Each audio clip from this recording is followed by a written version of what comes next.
मैं उम्मीद करता हूँ आप सभी कुशल से हैं और इस शाम के समय जब हम परमेश्वर के वचन से सीखने के लिए एकत्रित हुए हैं तो इस प्रार्थना के साथ बैठे हैं कि प्रभु आप मुझसे बातचीत कीजिए। ये बाइबल जो है ये परमेश्वर का सत्य वचन है और परमेश्वर ने अपने मन की इच्छाओं को इस पर प्रकट किया, इस वचन में प्रकट किया। ये परमेश्वर के आत्मा के द्वारा प्रेरित वचन है जो हमारे जीवन के लिए सबसे महत्वपूर्ण है और इसलिए ये बहुत ही ज़रूरी है कि जब हम परमेश्वर के वचन को पढ़ते हैं, सुनते हैं, तो इस प्रार्थना के साथ बैठें कि प्रभु आप मुझसे बातचीत कीजिए।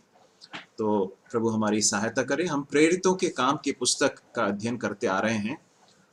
उस पुस्तक में से जिस भाग को हमने पिछले बार पढ़ा था उसका जो अगला भाग है उसे हम पढ़ेंगे। प्रेरितों के काम की पुस्तक 10वां अध्याय 34 से लेकर 48 तक हम पढ़ेंगे। Acts of the Apostles chapter 10 verse 34 to 48। दो या तीन लोग जिन्हें भी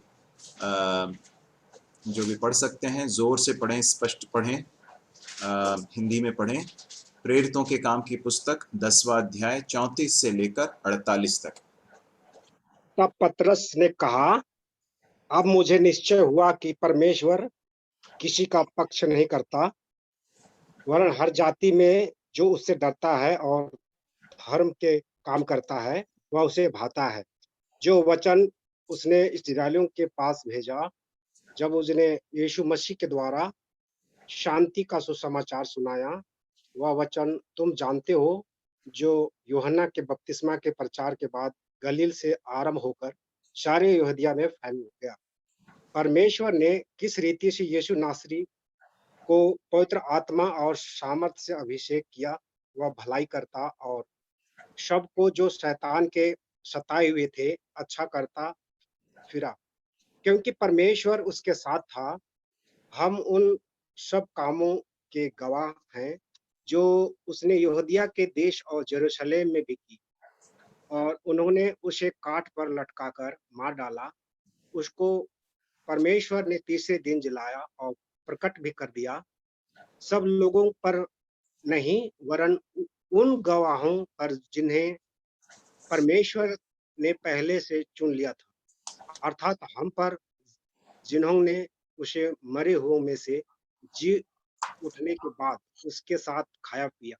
और उसने हमें आज्ञा दी कि लोगों में प्रचार करो और गवाही दो कि यह वही है जिसे परमेश्वर ने जीवितों और मरे हुओं का न्यायी ठहराया। उसकी सब भविष्यद्वक्ता गवाही देते हैं कि जो कोई उस पर विश्वास करेगा, उसको उसके नाम के द्वारा पापों की क्षमा मिलेगी। आगे भी पढ़ लें 48 तक। पतरस ने बातें कह ही रहा था कि पवित्र आत्मा वचन के सब सुनने वालों पर उतर आया, और जितने खतना किए हुए विश्वासी पतरस के साथ आए थे, वे सब चकित हुए कि अन्य जातियों पर भी पवित्र आत्मा का दान उण्डेला गया, क्योंकि उन्होंने उन्हें भांति भांति की भाषा बोलते और परमेश्वर की बड़ाई करते सुना। इस पर पतरस ने कहा, क्या कोई जल की रोक सकता है और कि ये बपतिस्मा ना पाए, जिन्होंने हमारे समान पवित्र आत्मा पाया है? और उसने आज्ञा दी कि उन्हें यीशु मसीह के नाम से बपतिस्मा दिया जाए। तब उन्होंने उससे विनती की कि वह कुछ दिन और उसके साथ रहे। धन्यवाद भाई।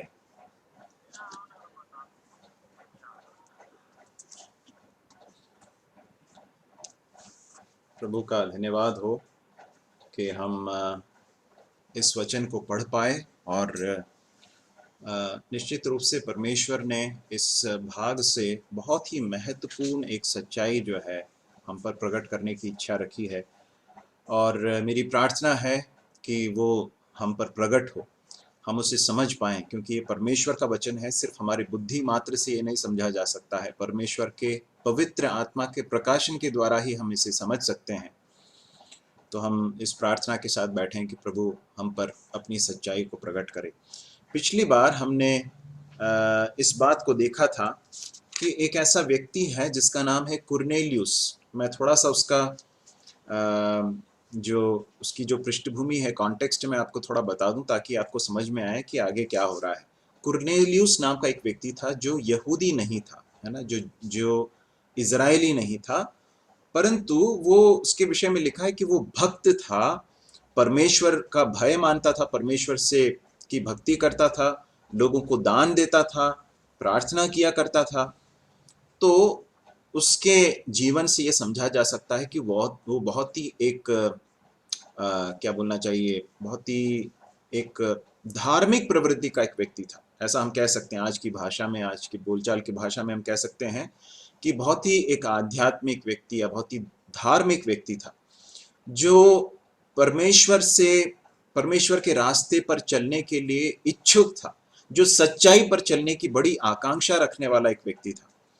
तो ऐसा एक व्यक्ति है, परंतु उसके सिर्फ इन कार्यों को करने मात्र से उसका उद्धार या उसको पापों की क्षमा नहीं मिलती है। तो इसलिए प्रभु परमेश्वर ने उसके पास उसे एक दर्शन दिया, और उस दर्शन में उसने स्पष्ट रूप से देखा कि एक स्वर्गदूत आकर उससे कह रहा है कि हे कुर्नेलियुस, याफा नाम का एक स्थान है, थोड़ा वहां से दूर है, याफा में एक व्यक्ति को तू भेज, मनुष्य को भेज, किसी अपने लोगों को भेज, और वहां पर एक व्यक्ति है जिसका नाम है शमौन, जो पतरस है। अब ये शमौन पतरस कौन है? प्रभु यीशु मसीह के 12 शिष्यों में से एक है। और ये स्वर्गदूत उससे कहता है कि तू जा और पतरस को बुलवा ला, और वो तुझे सुसमाचार सुनाएगा या प्रभु के बारे में बताएगा। यदि हम 11वें अध्याय के 13वें पद और 14वें पद को देखें तो वहां पर थोड़ा सा और बताया गया है कि उस स्वर्गदूत ने उससे क्या कहा था। लिखा है वहां पर, उसने हमें बताया कि उसने एक स्वर्गदूत को अपने घर में खड़ा देखा, जिसने उससे कहा, याफा में मनुष्य भेजकर शमौन को, जो पतरस कहलाता है, बुलवा ले। ठीक है, अब 14वें पद को ध्यान से देखें, 11वें अध्याय के 14वें पद को मैं पढ़ रहा हूं। वह तुमसे ऐसी बातें कहेगा जिनके द्वारा तू और तेरा सारा घराना उद्धार पाएगा। वो तुमसे ऐसी बातें कहेगा जिनके द्वारा तू और तेरा सारा घराना उद्धार पाएगा। ये था वो संदेश जो स्वर्गदूत के द्वारा कुर्नेलियुस नाम के एक व्यक्ति के पास आया। ठीक है, कुर्नेलियुस कैसा व्यक्ति था? बहुत ही धार्मिक प्रवृत्ति का व्यक्ति था, लोगों की मदद करता था, परमेश्वर से डरता था, गलत कार्य से दूर रहता था, है ना। ऐसा एक व्यक्ति होने के बावजूद परमेश्वर का वचन कहता है कि परमेश्वर के वचन के द्वारा ये शुभ समाचार, जो सुसमाचार है प्रभु यीशु मसीह का, वो सुनना है, और उसे सुनकर जब वो उस पर विश्वास करेगा तो वो उद्धार पाएगा। ये उद्धार मतलब क्या है? यदि हम 10वें अध्याय में आ जाएं, वहां पर हमने जिस भाग को पढ़ा उसमें हम देखते हैं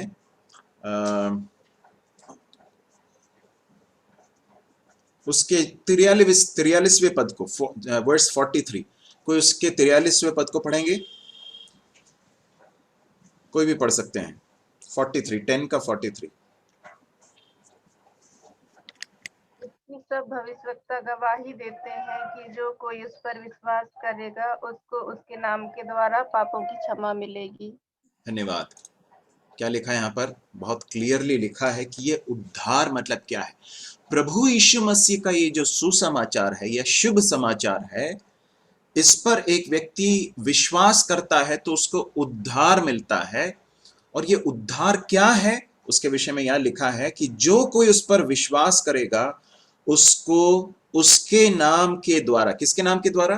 प्रभु यीशु मसीह के नाम के द्वारा क्या मिलेगी? यहां लिखा है, बहुत स्पष्ट रूप से लिखा, क्या मिलेगी? पापों की क्षमा मिलेगी। ठीक है, पापों की क्षमा मिलेगी। तो ये है उद्धार का सुसमाचार, ये है प्रभु यीशु मसीह का सुसमाचार, जिसे सुनने के लिए परमेश्वर ने अपने स्वर्गदूत को कुर्नेलियुस नाम के एक व्यक्ति के पास पहुंचाया। अब आज आप इस संदेश को सुन रहे हैं, मैं आपको बताना चाहता हूं कि आप यहां पर संयोग से नहीं जुड़े हैं। आप इस संदेश को जो सुन रहे हैं, ये आपके जीवन में कोइंसिडेंस नहीं है। कोइंसिडेंस मतलब संयोग से नहीं हुआ है कि या किसी एक्सीडेंट से नहीं हुआ कि हाँ आपने सोच लिया कि आज जुड़ना चाहिए और आप जुड़ गए और इस बात को सुन रहे हैं। ये परमेश्वर की योजना के तहत हुआ है कि आप इस संदेश को सुन रहे हैं, ठीक है। और इस संदेश में परमेश्वर इस बात को आपके पास पहुंचाना चाहता है। जिस तरह से कुरनेली उसके पास इस संदेश को परमेश्वर ने पहुंचाया, आपके पास भी आज ये संदेश परमेश्वर पहुंचाना चाहते हैं। और वो संदेश क्या है? वो यह है कि यीशु मसीह पर, प्रभु यीशु मसीह पर विश्वास करने के द्वारा उद्धार पाया जा सकता है, पापों की क्षमा प्राप्त की जा सकती है। अब हमने जिस भाग को पढ़ा उसमें से कुछ अहम सच्चाइयों को आपके सामने मैं लेकर आना चाहता हूं, जो परमेश्वर के आत्मा ने यहाँ पर प्रकट किया। ये मैंने कुछ इसका आविष्कार नहीं किया है, ये परमेश्वर के वचन से ही हम देख रहे हैं। सुसमाचार क्या है? प्रभु यीशु मसीह का सुसमाचार या शुभ समाचार क्या है? उसमें कुछ सच्चाइयों को यहाँ पर पतरस अपने इस संवाद में, बातचीत में बता रहा है। 34वें पद से हम आगे के पदों को देखेंगे और देखेंगे कि समाचार, शुभ समाचार क्या है, प्रभु यीशु मसीह का सुसमाचार क्या है इसके कुछ बिंदु। सबसे पहली बात हम 34वें पद में देखते हैं। क्या लिखा है वहां पर? क्या लिखा है?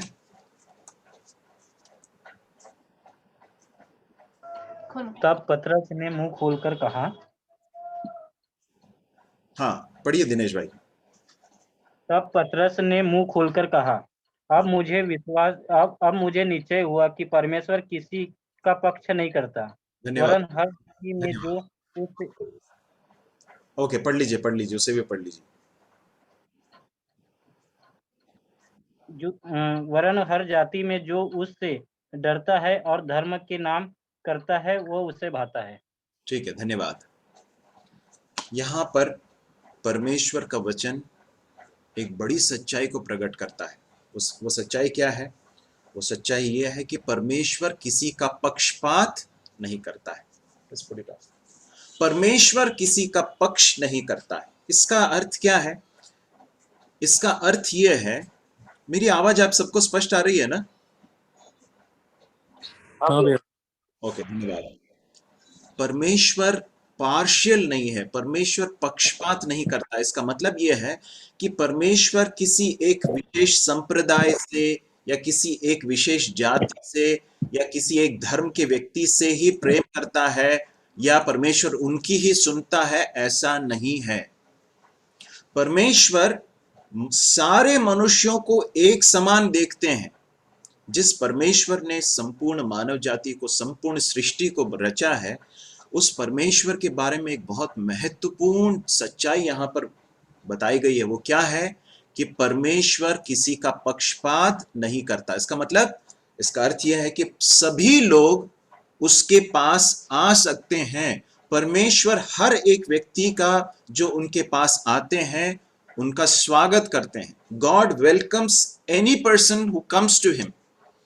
परमेश्वर के लिए ऐसा कोई मापदंड नहीं है कि इस विशेष धर्म का व्यक्ति ही मेरे पास आ सकता है या इस विशेष जाति का व्यक्ति ही मेरे पास आ सकता है। लिखा है अगले पद में, हर जाति में से जो उससे डरता और धर्म के काम करता है वो उसे भाता है।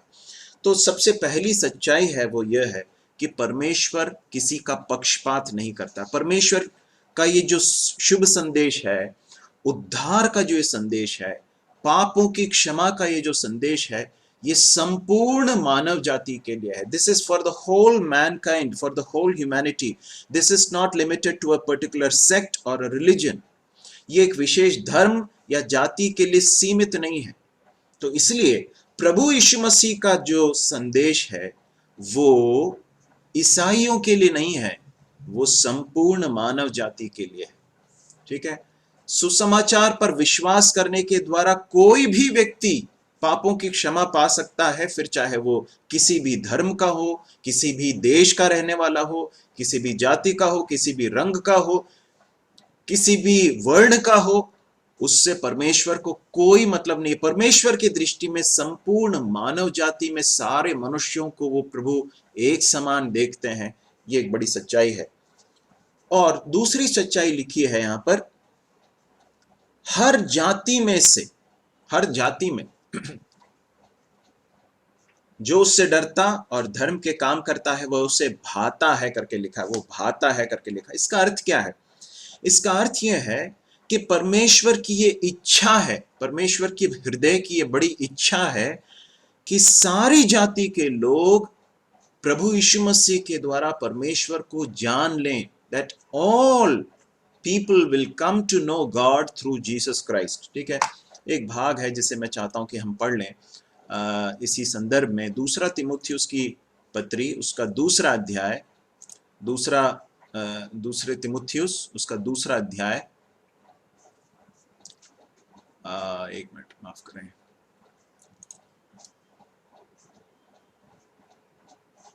पहला तिमुथियुस दूसरा अध्याय,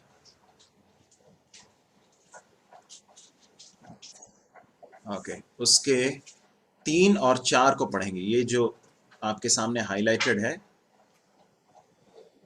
उसको पढ़ लेंगे। यह हमारे उद्धारकर्ता परमेश्वर को अच्छा लगता और भाता भी है। वो ये चाहता है कि सब मनुष्यों का उद्धार हो और वे सत्य को भली भांति पहचान ले। धन्यवाद। परमेश्वर को यहाँ पर किस तरह से डिस्क्राइब किया गया है? परमेश्वर के लिए एक शब्द का प्रयोग किया गया है, वो क्या है? परमेश्वर उद्धार करता है। मतलब परमेश्वर मनुष्यों का उद्धार करने वाला परमेश्वर है, और वो उद्धार करता परमेश्वर जो है उसको ये अच्छा लगता है और उसको भाता है कि सब मनुष्यों का उद्धार हो और वे सत्य को भली भांति पहचान ले। अब मैं आपको बताना चाहता हूं, जब यहाँ लिखा है कि परमेश्वर सब लोगों का उद्धार करना चाहता है, इसका मतलब क्या मालूम है? इसका मतलब ये नहीं है कि परमेश्वर जो है सब लोगों को जो बहुत अच्छा जीवन जी रहे हैं परमेश्वर उनका उद्धार करना चाहता है, परंतु परमेश्वर सारे मनुष्यों का, फिर चाहे उनका जीवन कैसा भी क्यों ना हो, परमेश्वर उनका उद्धार करना चाहता है। क्यों? क्योंकि सारे मनुष्य परमेश्वर की दृष्टि में पापी हैं, उन्होंने पाप किया है, हम सब ने पाप किया है और हम परमेश्वर के साथ के उस संबंध से दूर चले गए। आगे क्या लिखा देखिए इसमें, आगे 5वें पद में, क्योंकि परमेश्वर एक ही है और परमेश्वर और मनुष्यों के बीच में एक ही बिचवई मतलब मध्यस्थ है, जो मीडिएटर है। एक ही व्यक्ति है जो परमेश्वर के साथ हमारे रिश्ते को वापस जोड़ सकता है। वो कौन है? मसीह यीशु, जो मनुष्य है, जिसने अपने आप को सबके छुटकारे के दाम में दे दिया, जिसने अपने जीवन को हमारे पापों से उद्धार के लिए क्रूस पर बलिदान कर दिया। ये है उसका अर्थ। तो हम जिस भाग को अभी तक देखते आए हैं उसमें हमने इस बात को देखा। हम वापस अपने भाग में आ जाएंगे, प्रेरितों के काम की पुस्तक, उसका 10वां अध्याय,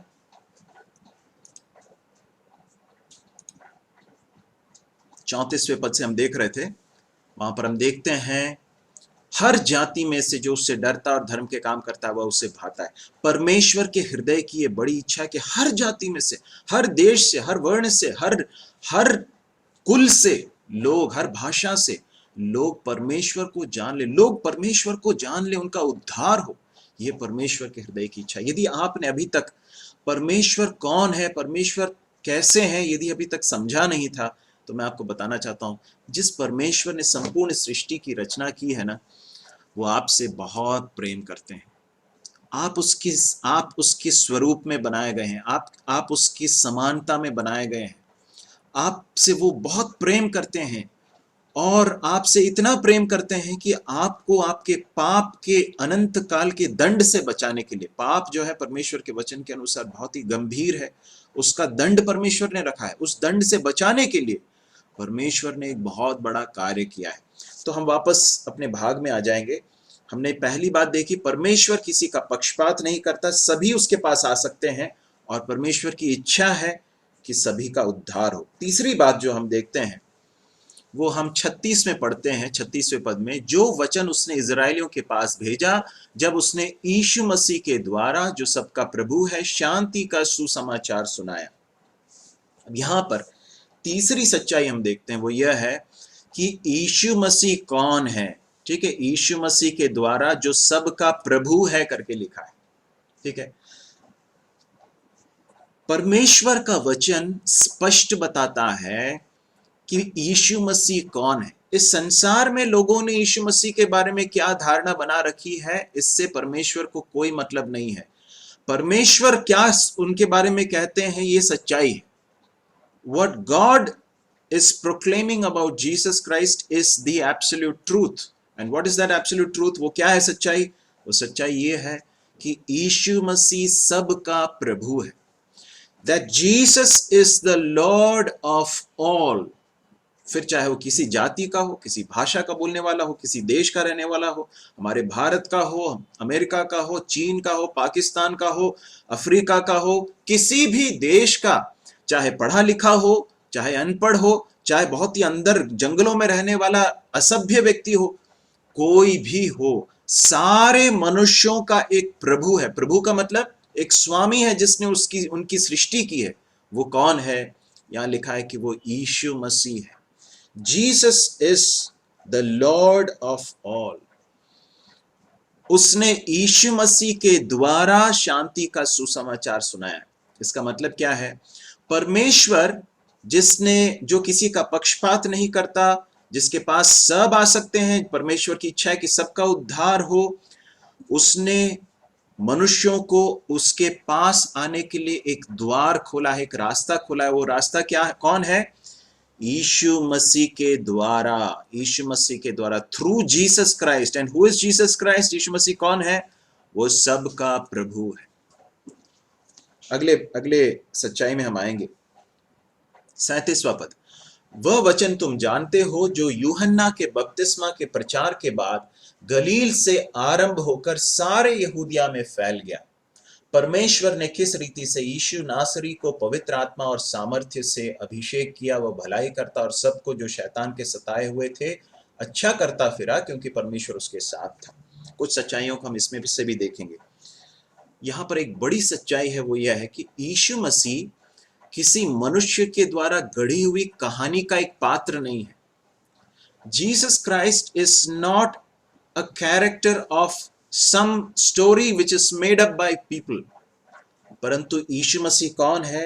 वो एक ऐतिहासिक मनुष्य, एक व्यक्ति है जो इतिहास में था, जिसके विषय में इतिहास में दर्ज है कि उसका जन्म हुआ, उसका जन्म किस तरह से हुआ, उसके बारे में इतिहास दर्ज है। उसका जीवन कैसा था, उसकी मृत्यु कैसे हुई, मृत्यु के बाद उसका तीसरे दिन वो फिर से जी उठा। इन सारी बातों के बारे में ऐतिहासिक दस्तावेज हैं, हिस्टोरिकल एविडेंसेस। ये कोई काल्पनिक पात्र नहीं है, परंतु ये एक हिस्टोरिकल, ऐतिहासिक एक व्यक्ति है। ये यहां पर बताया गया है। उसके बाद यहां पर लिखा है 38वें पद में कि परमेश्वर ने किस रीति से यीशु नासरी को, अब यहां पर ये जो शब्द है नासरी, ये इस बात को बताता है कि यीशु मसीह किस स्थान पर रहा करते थे। नासरत नाम का एक नगर था, उस नगर में रहते थे। तो यीशु मसीह के हिस्टोरिसिटी को या उनके ऐतिहासिक होने का प्रमाण यहां पर दिया गया। आगे पढ़ते हैं, परमेश्वर ने उसको पवित्र आत्मा और सामर्थ्य से अभिषेक किया। यहां पर अगले सच्चाई को देखते हैं, यीशु मसीह अभिषिक्त है। यीशु अभिषिक्त है, यीशु नासरी अभिषिक्त है। अभिषिक्त का मतलब क्या है? पुराने नियम में हम यदि बाइबल को देखें तो हम देख सकते हैं कि परमेश्वर के द्वारा अप्रूव्ड लोग, जो परमेश्वर के द्वारा भेजे जाते थे, उनको परमेश्वर अभिषेक करता था, उनको अनॉइंट करते थे। और यहां पर लिखा है कि Jesus is the anointed one. वो अभिषिक्त है, उनका अभिषेक किया। किससे अभिषेक किया? पवित्र आत्मा से और सामर्थ्य से अभिषेक किया। अभिषिक्त के लिए एक दूसरा शब्द है, वो है मसीह। हिंदी में मसीह कहते हैं, और एक और शब्द है ख्रिस्त, अंग्रेजी में कहते हैं क्राइस्ट। इसलिए जीसस क्राइस्ट जब हम कहते हैं तो वो जीसस उनको जो सांसारिक जो नाम दिया गया था, उनके परिवार ने जो उनको नाम दिया यीशु, और उसके बारे में भी ये सच्चाई है कि वो नाम जो है उसके बारे में भी परमेश्वर ने उनको बताया था अपने स्वर्गदूतों के द्वारा कि उसका नाम यीशु रखना। ठीक है, अब ये यीशु कौन है? ये अभिषिक्त है। He is the Christ, he is the anointed one, he is the Messiah. वो मसीहा है, वो मसीह है। अब इसका अर्थ क्या है? इसका अर्थ यह है कि यीशु मसीह वही व्यक्ति है जिसके बारे में परमेश्वर ने अपने बहुत सारे भविष्यद्वक्ताओं के द्वारा, भविष्यद्वक्ता मतलब वे लोग जिनको परमेश्वर ने भविष्य के बारे में बताने के लिए नियुक्त किया था, उन लोगों ने यीशु मसीह के बारे में भविष्यवाणी की और बताया कि ऐसा एक व्यक्ति आने वाला है। वो कौन होगा? वो परमेश्वर स्वयं होगा। इन सारे बातों के बारे में बताया और बताया कि एक व्यक्ति को परमेश्वर ऐसा भेजेगा, और वो भेजा हुआ व्यक्ति कौन है? यीशु मसीह है। He is Messiah, he is the Christ, the one sent from God. परमेश्वर की ओर से भेजा गया है, परमेश्वर की ओर से अप्रूव्ड है। ठीक है, आगे हम पढ़ते हैं इस प्रभु यीशु मसीह ने क्या किया। 38वें पद के इस भाग को जरा पढ़ लें, जिसे मैंने हाईलाइट किया आपके सामने। कोई पढ़ लें उसे।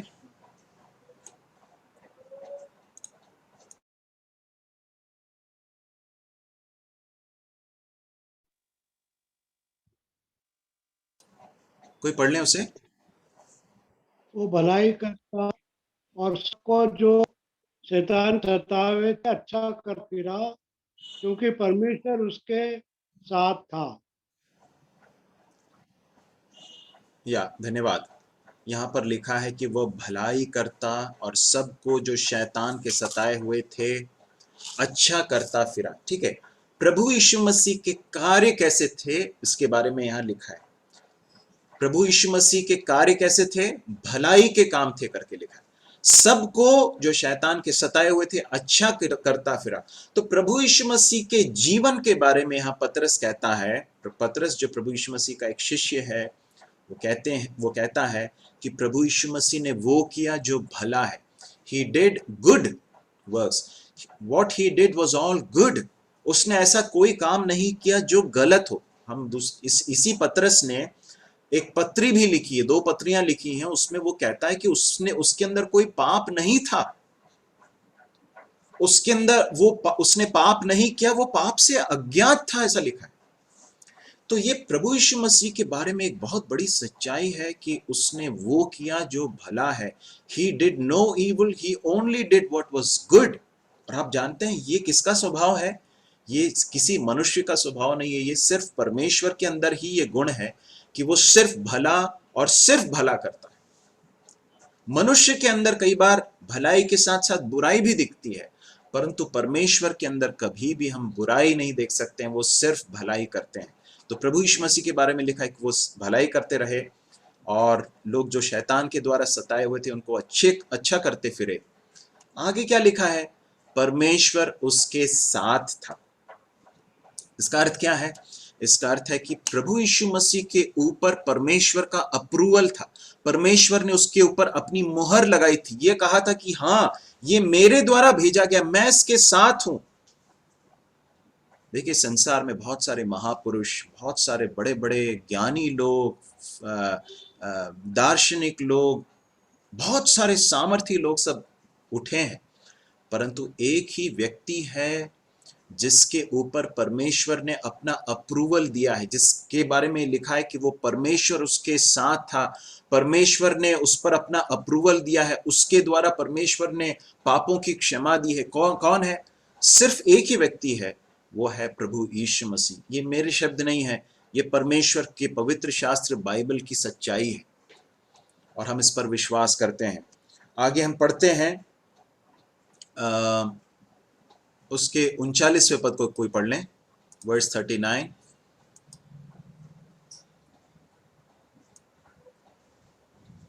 पढ़ लें उसे।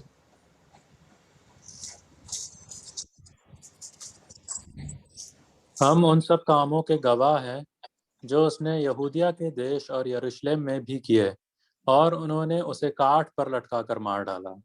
यहाँ पर अगली बात पतरस कहता है, हम उन सब कामों के गवाह हैं जो उसने यहूदिया के देश में और यरूशलेम में किए।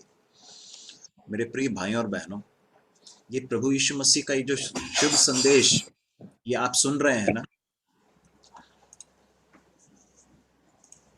जिस प्रभु यीशु मसीह के शुभ संदेश को आप सुनते हैं, बाइबल में पढ़ते हैं, इसको उनके शिष्यों ने दे आर आई विटनेसेस, इसके चश्मदीद गवाह हैं। यीशु मसीह के शिष्यों के बारे में यदि आप देखेंगे तो आप समझ सकते हैं कि वे लोग ऐसे लोग थे जो ज़्यादा पढ़े लिखे नहीं थे, और उनमें से कई लोग बहुत डरपोक किस्म के लोग थे, अधिकांश लोग। और जब प्रभु यीशु मसीह को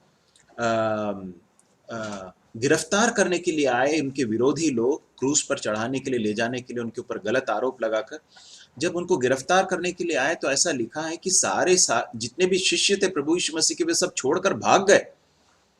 उस समय पर उन्हें अपने गुरु के साथ रहना था, परंतु वे छोड़कर भाग गए। परंतु क्या हुआ मालूम है? और उसमें से ये व्यक्ति जो पतरस, जिसके बारे में हम पढ़ रहे हैं, जो लिख रहा है इन सारी चीजों को, जो कह रहा है इस बड़े ताकत के साथ, बड़े कन्विक्शन के साथ बोल रहा है, वो कौन था मालूम है? उसने प्रभु यीशु मसीह के बारे में 3 बार इनकार कर दिया। कहा मैं तो जानता ही नहीं। जब लोगों ने उससे कहा कि तू भी इसके साथ था ना, उसने कहा मैं नहीं जानता। ऐसा व्यक्ति था पतरस। परंतु अब क्या कह रहा वो मालूम है? हम उन सब कामों के गवाह हैं। We are witnesses of these things. मैं आपको बताना चाहता हूं मेरे प्रिय भाइयों बहनों, कोई भी व्यक्ति जो है एक झूठ का प्रसार कर सकता है एक हद तक, परंतु झूठ के लिए अपनी जान नहीं दे सकता है। झूठ का प्रसार करने वाले, उसको फैलाने वाले बहुत सारे लोग इस दुनिया में आप पा सकते हैं, परंतु झूठ के लिए अपने जीवन को दांव पर लगाने वाले लोग आपको नहीं मिलेंगे, क्योंकि कोई भी अपने प्राण से ज्यादा बढ़कर झूठ से प्रेम नहीं करेगा। कहीं ना कहीं जब आ जाती है ना अपनी जान के ऊपर नौबत आ जाती है, तो सब अपनी सच्चाई बता देते हैं कि हाँ नहीं, ये तो सच्ची बात नहीं है, मैंने झूठ कहा था। यीशु मसीह के शिष्यों में से अधिकांश, एक को छोड़कर बाकी सबको जो है मार डाला गया, आप जानते हैं। और उसके बाद से इतिहास में ये दर्ज है कि किस तरह से यीशु मसीह के पीछे चलने वाले लोगों को सताया गया, बहुत घोर सताव में से उनको जाना पड़ा, परंतु उन्होंने अपनी जान को देकर भी इस सच्चाई के पीछे वे चलते रहे। क्यों मालूम है? क्योंकि ये जो संदेश उनके पास पहुंचा, ये किसके द्वारा पहुंचा था मालूम है? यहाँ लिखा है कि हम उनके सब कामों के गवाह हैं। These truths came to us from those who were eyewitnesses, जो प्रभु यीशु मसीह के चश्मदीद गवाह थे, इसलिए विश्वसनीय है। ये कोई मनगढ़ंत कहानी नहीं है, ठीक है? ये है पहले, ये एक सच्चाई। उसके बाद लिखा है उन्होंने उसे काठ पर लटका कर मार डाला। क्रूस पर, काठ मतलब लकड़ी का एक क्रूस बनाया जाता, क्रूस पर लटका कर मार डाला। प्रभु यीशु मसीह की मृत्यु किस तरह से हुई उसके बारे में पतरस कहता है कि उन्होंने मतलब कुछ लोगों ने मिलकर, और उसके बारे में यदि हम देखें तो हम देख सकते हैं कि वे लोग कौन थे। वे यहूदी समाज में धर्म के ठेकेदार माने जाने वाले लोग थे, धर्म के बड़े धर्मगुरु हुआ करते थे और अपने आप को बहुत धार्मिक कहते थे। परंतु उन लोगों ने क्या किया मालूम है? उन्होंने गलत आरोप लगाकर और बहुत छल कपट से प्रभु यीशु मसीह के ऊपर गलत आरोप लगाकर, भीड़ को उग्र बनाकर उन्होंने प्रभु यीशु मसीह को क्रूस पर जो है लटका कर मार डाला। रोमी सरकार के अधीन थे इजरायली लोग उस समय पर। रोमी जो साम्राज्य है, उसने एक बहुत ही दर्दनाक एक तरीका इजाद किया था लोगों को, क्रिमिनल्स को मार डालने के लिए, अपराधियों को, और उस क्रूस पर यीशु मसीह को लटका कर मार डाला गया। अब यहाँ पर अगली सच्चाई मैं आपको बताना चाहता हूँ। यीशु मसीह को क्रूस पर मार डाला गया। क्यों मार डाला गया? क्यों मार डाला गया? हम यहाँ पर देख रहे थे, हमने पिछली बार जब थोड़ी देर पहले हमने पहला तीमुथियुस 2 अध्याय में से हमने इस बात को देखा था कि जिसने अपने आप को हमारे छुटकारे के दाम के लिए दे दिया, ऐसा लिखा था वहां पर। इसका अर्थ क्या है? हम पापी हैं, पाप हमने किया, पाप की सजा हमें मिलनी थी, परंतु प्रभु यीशु मसीह ने उस सजा को अपने ऊपर उठा लिया, अपने ऊपर उठाया। उनकी मृत्यु इसलिए हुई, उनको उस क्रूस पर इसलिए लटकाया गया, उनको इसलिए उस यातना दी गई, उनको मार डाला गया इसलिए गया क्योंकि वो सजा मेरी थी, वो सजा आपकी थी। उस सजा को यीशु मसीह ने अपने ऊपर ले लिया, ठीक है? ये एक सच्चाई है जो हम पढ़ते हैं, जो हम यहाँ से समझ सकते हैं। यहाँ पर एक और सच्चाई है, उन्होंने करके लिखा है, उन्होंने उसे काठ पर लटका कर मारा। कुछ मनुष्य थे जो उसकी मृत्यु के लिए जिम्मेदार थे, है ना? ये उसका एक मानुषिक पक्ष है, परंतु उसका एक व्यापक पक्ष क्या है मालूम है? उसके मायने ये हैं कि उस भीड़ में जिसने मिलकर यीशु मसीह को क्रूस पर मार डाला, परोक्ष रूप से, इनडायरेक्ट रूप से मैं और आप भी थे।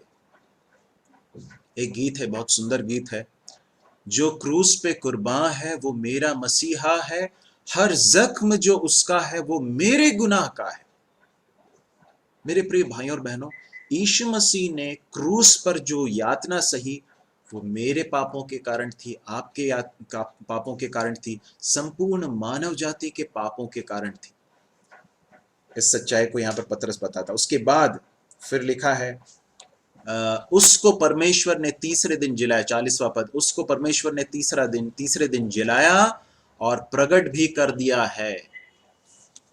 अगली सच्चाई यह है कि प्रभु यीशु मसीह तीसरे दिन फिर से जी उठे।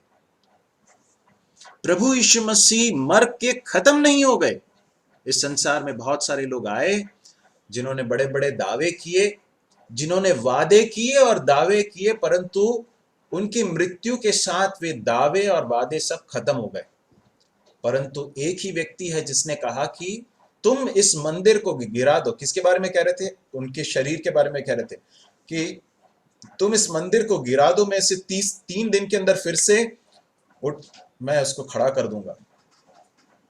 प्रभु यीशु मसीह ने अपने मारने वाले जो लोग उन्हें मारने वाले थे, उनको पहले से ही बता दिया कि तुम मुझे मार डालोगे, परंतु मैं फिर से तीसरे दिन जी उठूंगा। और उन्होंने यीशु मसीह के शव को, यीशु मसीह के मृत शरीर को ऐसे कब्र में रखा जिसकी पहरेदारी उन्होंने बहुत सैनिकों के, रोमी सैनिकों की बड़ी पलटन के द्वारा उसकी पहरेदारी की थी। परंतु अब क्या आप जानते हैं, तीसरे दिन जिस तरह से प्रभु यीशु मसीह ने बताया था, उसी तरह से प्रभु यीशु मसीह मृतकों में से जीवित हो गए और उन्होंने अपने आप को प्रकट किया। लिखा है प्रकट भी कर दिया है। सब लोगों पर नहीं, परंतु किन लोगों पर? उन गवाहों पर जिन्हें परमेश्वर ने पहले से चुन लिया था, अर्थात हम पर, जिन्होंने उसके मरे हुओं में से जी उठने के बाद उसके साथ खाया पिया। ये बता रहा है पतरस कि हमने उसको देखा, मरते हुए देखा, उसके शव शरीर को उस कब्र में रखा गया, उस कब्र को की पहरेदारी की गई, परंतु तीसरे दिन वो फिर से जी उठा और उसने हमें दर्शन दिया, वो हमारे साथ रहा, उसके साथ हमने खाया पिया और उसने हमें यह आज्ञा दी, 42 वर्स, उसने हमें यह आज्ञा दी कि लोगों में प्रचार करो और गवाही दो कि यह वही है जिसे परमेश्वर ने जीवितों और मरे हुओं का न्यायी ठहराया है। मेरे प्रिय भाइयों और बहनों, पतरस कह रहा है, यीशु मसीह का एक शिष्य पतरस कहता है, हमें ये आज्ञा किसने दी है कि हम इस संदेश को बताएं लोगों को? किसने दी है? मनुष्य ने नहीं दिया है, किसी चर्च ने नहीं दिया है, पोप ने नहीं दिया है। हमें इस संदेश को बताने की आज्ञा किसने दी है? स्वयं प्रभु यीशु मसीह ने दी है, जो मृतकों में से जी उठा, जिसने कलवरी के क्रूस पर अपने प्राणों को हमारे लिए बलिदान करके हमें पापों से क्षमा दी है, जिसने हमें बचाया है। उसने हमसे कहा है कि जाओ और प्रचार करो और गवाही दो। क्यों? हम बच गए, तुम बच गए। प्रभु यीशु मसीह ने कहा तुम बच गए, लेकिन तुम्हारा बचना ही काफी नहीं है। दूसरे बहुत सारे लोग हैं जिन्हें बचने की जरूरत है, इस संदेश को सुनने की जरूरत है। और यदि वे सुनेंगे नहीं और उस पर विश्वास नहीं करेंगे तो क्या होगा? यहां लिखा है परमेश्वर ने ये वही है जिसे परमेश्वर ने जीवितों और मरे हुओं का न्यायी ठहराया है। क्या है इसका अर्थ? इसका अर्थ यह है कि परमेश्वर ने एक न्याय का दिन नियुक्त किया है। God has appointed a day of judgement. न्याय का दिन नियुक्त है। बस उल्टी गिनती चल रही है। हमारे मृत्यु का भी दिन नियुक्त है, हम नहीं जानते कब हो जाएगी, परंतु न्याय का दिन नियुक्त है और न्यायाधीश को भी परमेश्वर ने नियुक्त कर दिया। न्यायाधीश कौन है? प्रभु यीशु मसीह। वो रिश्वत लेकर न्याय को पलटने वाला नहीं है, परंतु सच्चाई से न्याय करने वाला सच्चा परमेश्वर है। और यहां लिखा है, देखिए क्या लिखा है, परमेश्वर ने जीवितों और मरे हुओं का, मतलब जो जीवित लोग हैं और जो मरे हुए हैं, दोनों का न्याय होने वाला है। उस न्याय के दिन ऐसा नहीं कि जो मर गए खत्म हो गया, बस ऐसा नहीं है। मरने के बाद न्याय होने वाला है। बाइबल में ऐसा लिखा है कि मनुष्यों के लिए एक बार मरना और उसके बाद न्याय का होना नियुक्त है। It is appointed. ये परमेश्वर ने ठहरा दिया है, नियुक्त कर दिया है। और उस दिन परमेश्वर क्या करने वाले हैं मालूम है? जो जीवित लोग हैं और जो मर चुके हैं उनका भी न्याय होने वाला है। मरे हुओं का न्याय कैसे होगा? बाइबल ये बताती है कि जो मरे हैं वो फिर से जीवित हो जाएंगे, चाहे किस भी तरह से मर गए हो, उनको जला दिया गया हो या उनको गाड़ दिया गया हो, या वो कैसे भी उनका खत्म हो गए हो, परंतु वो वापस आ जाएंगे, फिर से जीवित हो जाएंगे और परमेश्वर के सामने वे खड़े हो जाएंगे। परमेश्वर उनका न्याय करने वाला है। जीवित और मरे हुओं का सबका न्याय एक दिन होने वाला है और प्रभु यीशु मसीह न्याय करने वाले हैं।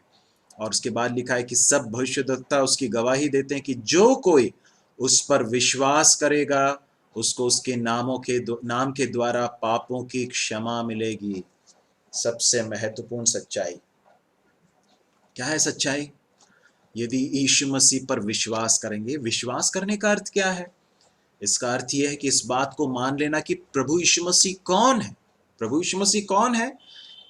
ईसाइयों के धर्मगुरु नहीं है, एक क्रांतिकारी एक नेता नहीं है, वो यहूदियों का एक रब्बी नहीं है, गुरु नहीं है। वो कौन है?